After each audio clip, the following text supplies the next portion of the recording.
The Rime of the Ancient Mariner. English poet Samuel Taylor Coleridge penned The Rime of the Ancient Mariner in 1798, where it anchors the dawning of the Romantic era of literature. This epic poem centers on a wandering seaman, cursed by the gods for shooting the albatross had guided his ship and crew out from the clutch of chill Antarctic waters.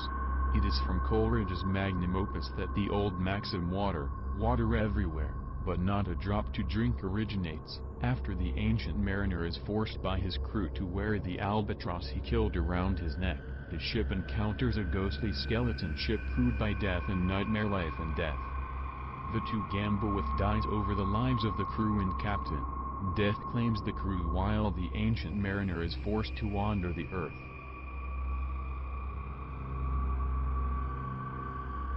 The Mary Celeste.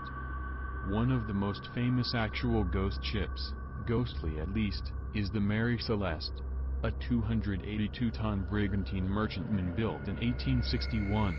The Mary Celeste left New York City on November 5, 1872, on what would be her fateful final voyage. Exactly 1 month later, sailors on the De Gracia spied the Mary Celeste in the eastern Atlantic Ocean heading in the direction of the Strait of Gibraltar.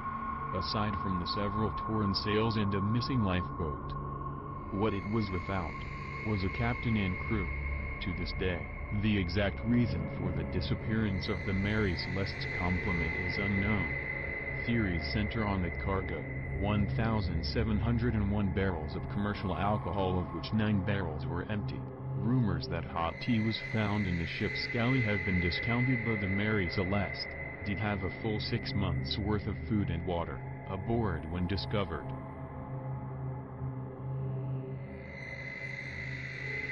The Flying Dutchman. Though it sounds like a name a clipper ship might have, the Flying Dutchman is a colloquial contraction of a Dutch warship, or man of war in archaic terms. A Dutch East India Company ship rounding the treacherous Cape of Good Hope encountered a severe sudden storm. Rather than head for safe harbor, the captain swore he would maintain his heading until Judgment Day if necessary. The ship vanished into the storm, never to be seen again. Or was it? Many have claimed to see the Flying Dutchman, including their future King George, V of England, while aboard a Royal Navy ship off the coast of Australia in 1881.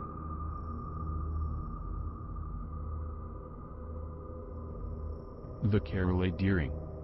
Think mysterious ghost ships are exclusive to the 19th century? The Caroline Deering begs to differ.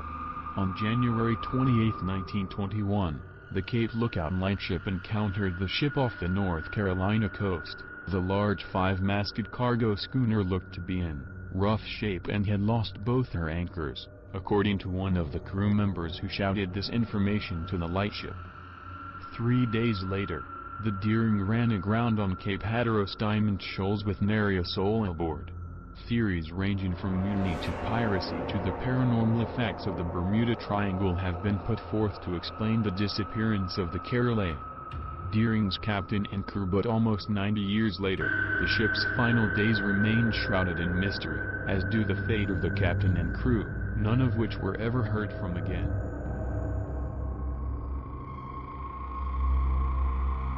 One-Eyed Willie's ship from the Goonies. Ghost ships aren't always mysterious or frightening, just ask the Goonies. One of the best-loved movies of the 80s, Goonies, featured a group of kids who found an old treasure map and followed it into an amazing adventure full of crooks, treasure and pirates. Especially pirates such as One-Eyed Willie, who guarded his ship and his treasure long after he and his crew had walked the big plank in the sky. The climactic scene in the Goonies involves the gang escaping from both the evil Fratellis and One-Eyed Willie's subterranean, booby-trapped ship, which, thanks to the pirate captain's ancient engineering, sails itself out into the ocean. The Octavius. One of the oldest legendary ghost ships is the Octavius. The story goes, the Octavius was said to return to England with a cargo of trade goods from the Far East.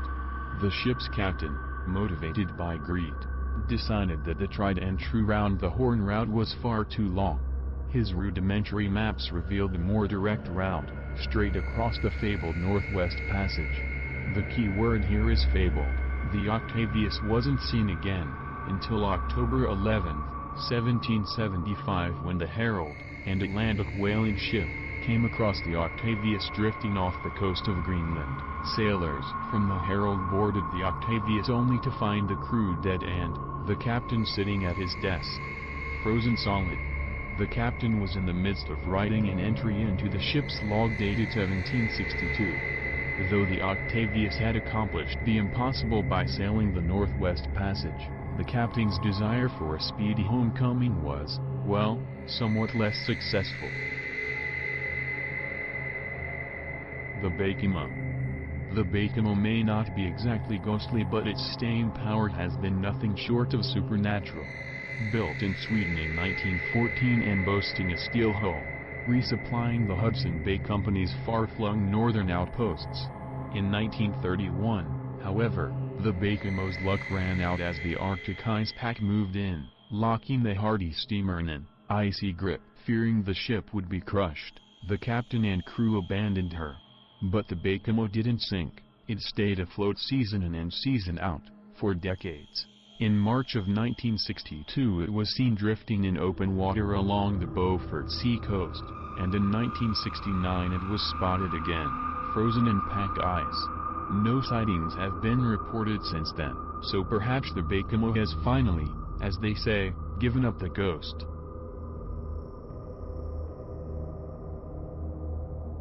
Ghost Ship, the movie. Ghost Ship was a 2002 horror film starring Gabriel Byrne and Julia Margulies that doesn't have much to recommend it besides its eerie premise and frightful opening scene.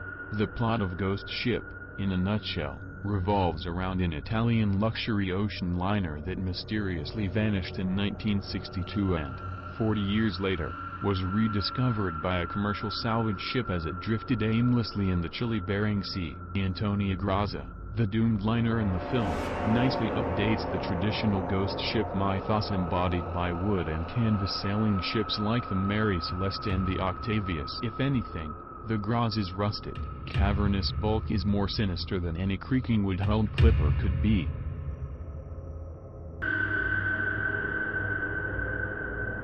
Cause 2. From ghost ships to the ghost yacht, the Cause 2, a 32-foot, 9.8 meters, catamaran, was discovered drifting 88 nautical miles, 160 kilometers, off the northeast coast of Australia on April 18, 2007. No one was aboard and there were no indications of why the three-man crew was missing, how they left, or where they might have gone. The mystery of the Cause 2 has been compared to that of the Mary Celeste. The story of the Cause 2 doesn't stop with the disappearance of the crew. When investigators boarded the yacht on April 20th, they found the engines were running, a laptop computer was on and the crew's midday meal had been laid out uneaten. The yacht carried its full complement of life jackets and a small emergency dinghy was tied up near the stern, commented John Hall of the Queensland Emergency Management Office. What they found was a bit strange in that everything was normal, there was just no sign of the crew. The Black Pearl? Fans of Disney's Pirates of the Caribbean film series are quite familiar with the Black Pearl, Captain Jack Sparrow's black-sailed pirate ship which was raised from the ocean depths by Davy Jones in return for Sparrow's soul. For many, the Black Pearl is the archetypical ghost ship, usually seen surrounded in night mists and crewed by undead pirates, cursed by their theft of gold coins from the chest of Cortez. The Black Pearl was said to be the only ship as what can outrun the Flying Dutchman, thus linking it to the long and storied history of the world's most legendary ghost ships. The film series producers also called up other long-standing legends of the sea, such as the monstrous kraken that swallows Jack Sparrow and sinks the Black Pearl at the climax of Pirates of the Caribbean, Dead Man's Chest.